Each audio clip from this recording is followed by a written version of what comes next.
exercise is called Mermaid. So the point of Mermaid is helping you learn how to close down one side of your abs and your rib cage and expand the opposite side. Usually when we have people do this one, we're going to be focusing on closing the left side of the rib cage and expanding through the right side. If we told you to do it the opposite way, do it the opposite way, but typically what's going to happen is your legs are going to go out in front of you towards the left. So your hips and your knees are going to be bent at a 90-degree angle each. So you're sitting kind of like a mermaid would sit. And you're going to put your hand next to or in line with your hip, a little bit away from your hip. What's going to happen from here is that our whole goal is having your brain on this squishy part between your rib cage and your pelvis. And even just sitting in this position, before we do any breathing or any muscle activation, you should feel that this side's more closed off and this side of your ribs and your abs are more open. So what we're going to do is we're going to try to get a lot more muscle activation on this side of your rib cage. There's a couple different ways to do that, but we're going to walk through them step by step.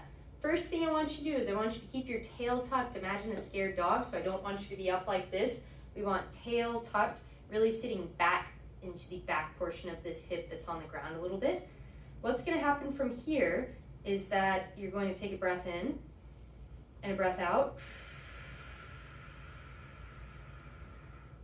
As you're breathing out, I want you to keep your mind on these side abs. You should feel that rib start to get closer to your pelvis there, and you should feel those abs turn on. You should feel a little bit of muscle activation.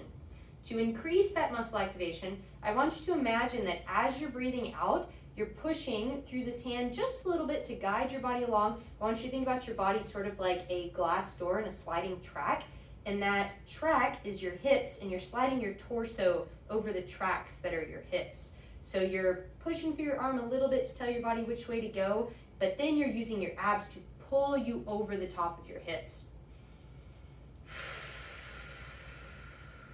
And I'm going to take a couple breaths like that. Tail is staying tucked. Do not let your back arch. From here, if you want to feel more abs, your sternum, the bone in your middle of your chest, is going to go from pointing straight or pointing to your right side to pointing to your left side. And I feel a lot of left abs now.